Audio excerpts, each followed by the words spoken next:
make something very clear.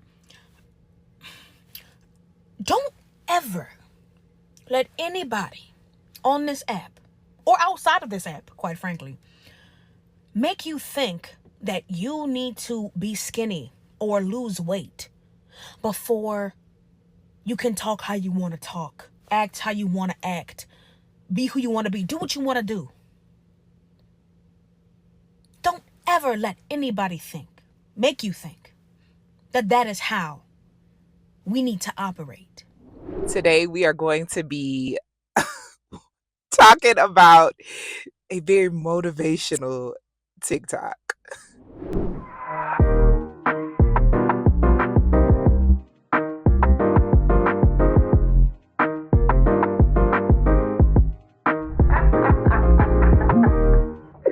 This girl a mess, y'all. Hi guys, welcome to my channel if you're new, and welcome back if you've been around here a while. I'm Kendra. This is Kendra Creates. This is my space where I share my life with you guys, and I also talk about wild things on the internet and beyond. So if that stuff sounds good to you, then make sure you are subscribed to my channel and go ahead and give this video a thumbs up while you are at it. So today we are going to be talking about one of the most vocal people in the fat acceptance body positivity movement, and that's Samyra. I know her by name because she's really unforgettable. She's a beautiful lady, very intelligent, went to an Ivy League school, is talented, can sing. She literally has like a bounce music song. Get big back, get to the back. She's talented. She's amazing. She's very vocal in the movement. And also she's from New Orleans. And y'all know I'm from Louisiana. And I feel like we could actually probably be friends in real life. However, I cannot get behind the fat acceptance stuff, and y'all know. Especially with her being Black. And I feel like these fat acceptance talking points coming from Black women, I hate it so much. I really, really hate it. There was a previous video that I did. Go watch that if you have not. And within that video, I talked about the privilege that white women have within fat acceptance, because Black people are what you would call a vulnerable population, and sometimes health issues hit us at a higher rate than other people. So we as a community need to be very diligent in not falling for this mess and continuing to be overweight and obese. And you are probably saying, like, who are you to make those statements? I was once obese. At my largest, I was 387 pounds. So I think I have a lot of personal experience also seeing it as though I was pretty much obese all my life. I want to talk about the privilege that white women do have in fat acceptance, the ones that are in it. And I want to talk about that as a Black woman. And the reason why I want to talk about that is because there are instances of us as Black people having disease within our community that is more likely for us to get it, such as high blood pressure. And you are telling me that it's okay for me to be fat. You're telling me that it's okay for me to love myself as I am and not try to change myself. Even though if I did change myself, I could be free of disease, or I could prevent disease. And I'm talking from firsthand experience. I don't have to research it, baby. Been there, done that. I had high blood pressure in my 20s. Okay? So you aren't going to tell me as a Black woman about all the privilege that white women have if they lose weight. What about all the privilege that they have within fat acceptance?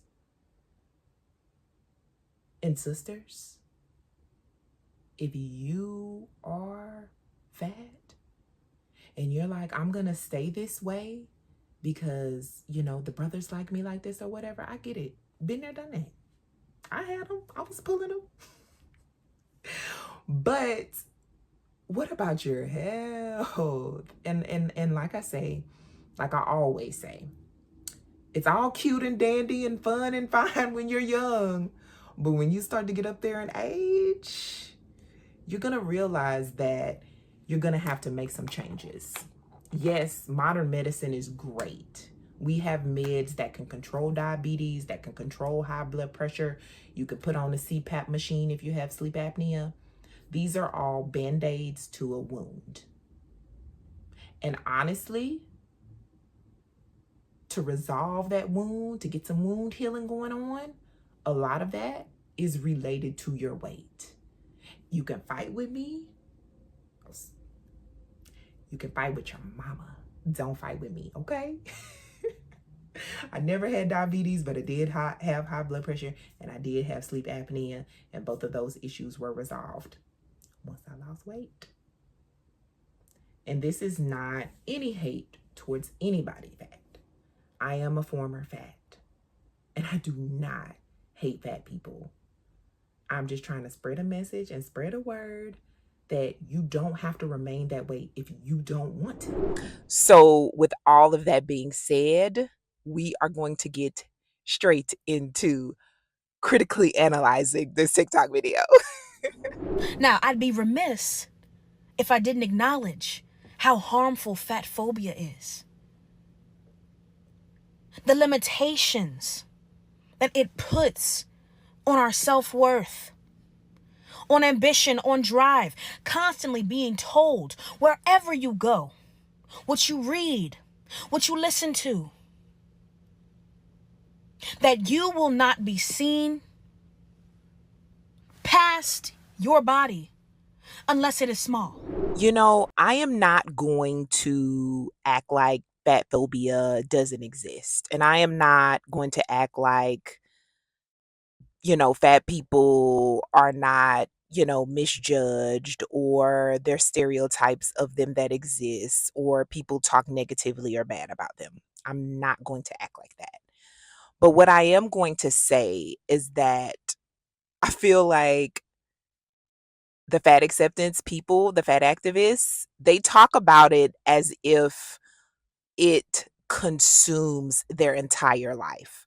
Like every turn that they make, there is someone standing there like, you're fat, we hate you. You're fat, you can't do this. You're fat, blah, blah, blah, blah, blah. So I feel like, is this really what they are encountering in their everyday life? Or is this more of their own internal struggles and what they're feeling? Because we know a lot of them are just very insecure about their size, and if they could snap their fingers, they would be smaller. But they don't want to admit that. Um, but I would venture to say that, how about we go outside and touch some grass? We're chronically online, and we get all the trolls and the haters in the comments. I get it. It happens. Um, a weirdo was literally talking about my excitement over my mic. But anyways, I feel like they're letting it consume them. And they probably should consume some other content. Like, they're consistently and constantly talking about the things that they're reading, the things that they're listening to. It's all these negative messages about fat people. What are you reading? What are you listening to? And maybe they're just hyper aware of that because they are big. As far as like normal size folks, we just don't focus on that stuff. Like, we just go out, we just live our lives, and we just do our things. And maybe that's what it is. But I would just venture to say, fat acceptance people, y'all got to get out of your head about this stuff and read some stuff that is not focused on weight and size, and listen to some stuff that has nothing to do with that stuff, so that it doesn't consume you and it's not an area of focus in your life. I am well aware that there are many people who will cease interest in me, learning about me, just after seeing my body. They will not do deep dives. They will not know about where I come from, what I do, where I've been, who I am, the joy that I have. I'm going to agree with her when she says that there are people who will not get to know her or her story or anything beyond what they see on the outside because she's big. That's true. I'm sure it is. But you also have to think about every other facet of your being is also being judged. You got to think about who's not getting to know me because of my race, or who's not getting to know me because I might not be in the most fashionable clothes, or who doesn't want to associate with me because I don't run in certain circles, or I've not accumulated a certain level of wealth, or for whatever reason. Because believe me, there are a lot of reasons why people wouldn't want to get to know you or wouldn't want to associate with you. And I'm not saying you as in her, but I'm saying you as in anyone. But why are we so hyper focused on people who don't want to get to know us? Why can we not focus on those people that do want to get to know us? And that will look beyond the physical, because so many people do. So many people couldn't care less of what your size is. If you are a good person and you're a good vibe and you are a treasure and a joy to be around, and you're not constantly talking about fat phobia this, fat phobia that, blaming other people for your problems and your issues, then I'd venture to say that they probably would want to be around you or would want to get to know you on a deeper level besides what they see on the outside. And you would think that the very people that have experienced the negative side effects of fat phobia would not be the same people to perpetuate it once they were in a smaller body. You cannot be against something and for it at the same time. No matter how many videos someone has made saying they support fat people, that's simply not true when every other video continues to talk about how they are only more valuable now that they are skinny. It's an issue. Now, y'all know that I am very, very, very judgmental of the fat activists who always are seemingly talking about us former fats. And I don't like it. I don't like it at all, because y'all always want to put us in the same box. But I get it. I get it though. It's a us versus them type mentality that they have. They feel as though once you lose weight, then you cannot do any type of activism within the fat community, or you cannot, like, not hate fat people or something. Like the two can't coexist. I get it. That's how you feel. That's how you feel. I'm not going to take that away from you. And if you feel like me, myself, or any other former fat, like, hates fat people or whatever, I get it. Especially if they're like me and they're actively talking about obesity and living with the health effects of it and tackling it, because that's what I did. And, like, it's a disease. So it's going to be an everyday struggle in my life for the rest of my life. That's something I'm very vocal about. And I'm also very vocal about the fact that if you don't want to lose weight, don't do it. Like, no one is putting a pew pew to your head and making you do anything to make you lose weight or any other type of health promoting behaviors. I'm very vocal about that. But I just feel like it's always putting us in that same box. Like, I always talk about there are things that do need to come about in ways to help fat people, especially when it comes to health, and having health professionals that are educated about obesity in general, being a kind, compassionate healthcare provider, being sensitive to obese people's needs. I could go on and on. Not stereotyping people, not discriminating against these people, you know? One thing I'm not going to talk about is clothes, because y'all already know I'm an older millennial and it was a struggle for me having cute, age appropriate clothes. Y'all remember that Leo Skeppy thing? I talked about that Leo Skeppy video. Go watch that video.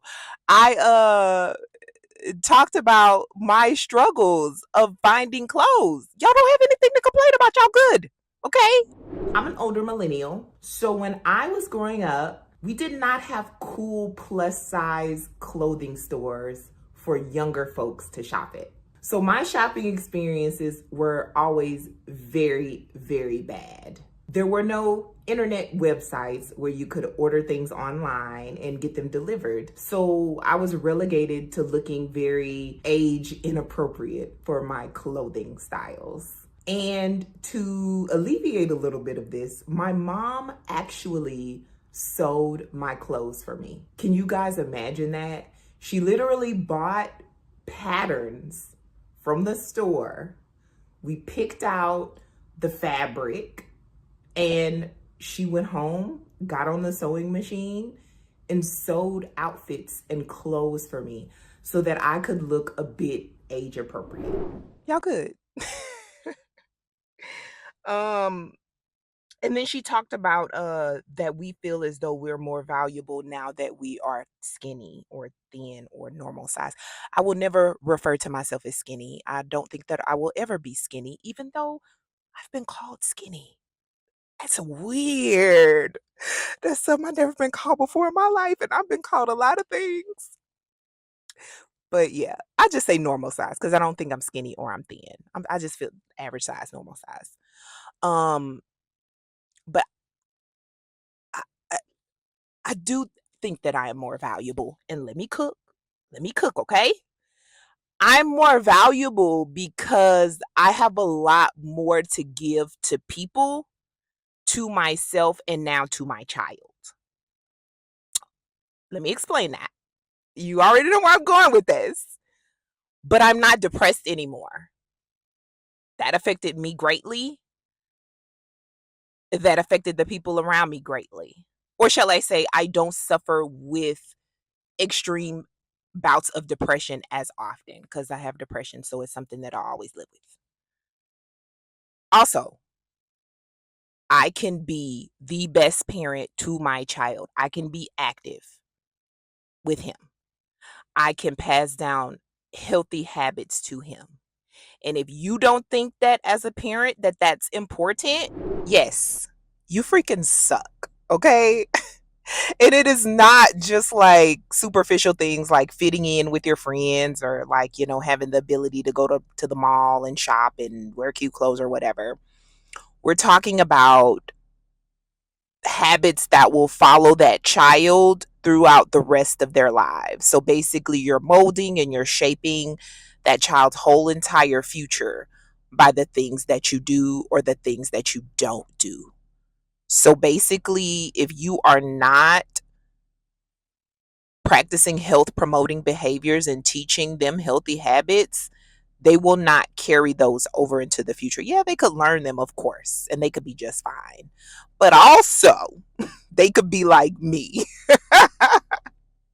and have to go through life suffering when they really didn't have to. You know what I'm saying? So, yeah, I think that's about it for that one. Let's talk about the next one. I just want to make sure that anyone who is fat, who has spent time in a larger body, that they know that they can and will do more than what they think they can. You are capable. It is possible. Do not let people think that their limitations need to limit you. Have a great day. Okay, and then at the end, Samyra ends her motivational speech to the body positivity, fat acceptance crowd by talking about how they can do so much more than they think they can do. And they can do so much more than the limitations that people put on them. And I get it.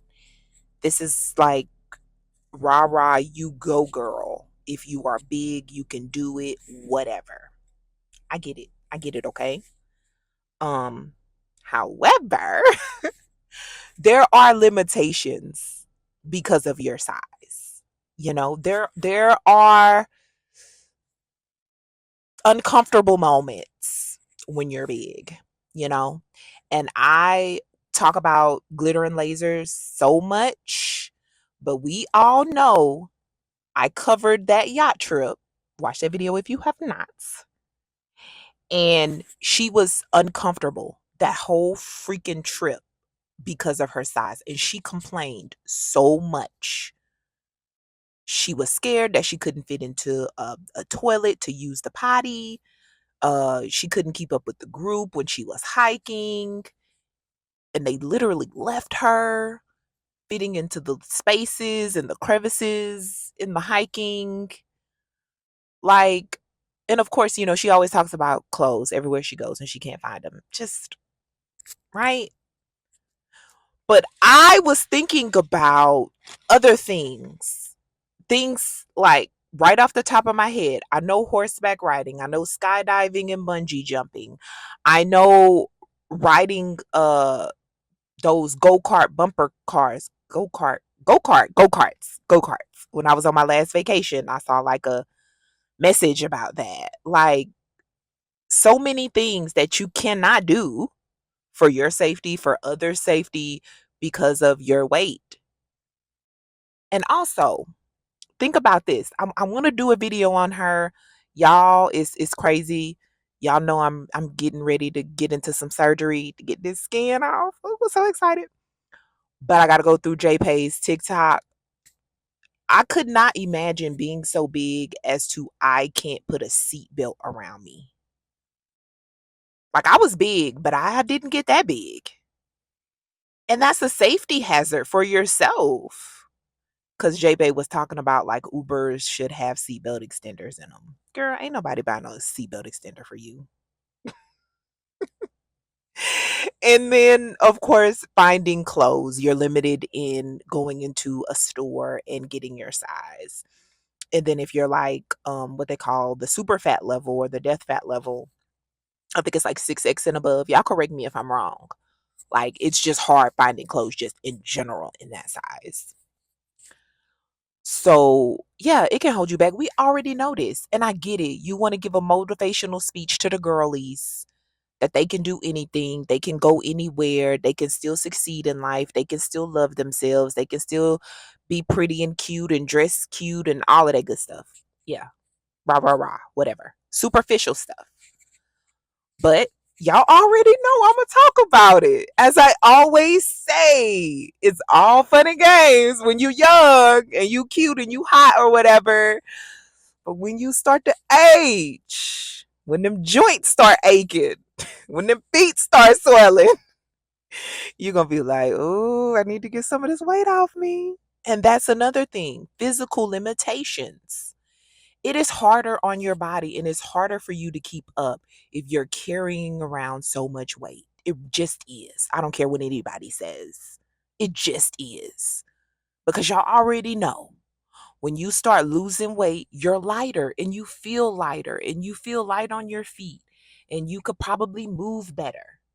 So think about all those physical activities that you see that you might want to engage in, hiking and dancing and pickleball. Y'all know everybody want to play pickleball these days. So just think about it. Before you fall down that bad acceptance rabbit hole, before you get consumed in that content, my content always comes with a lesson, not just like a a critical analysis of a person or whatever,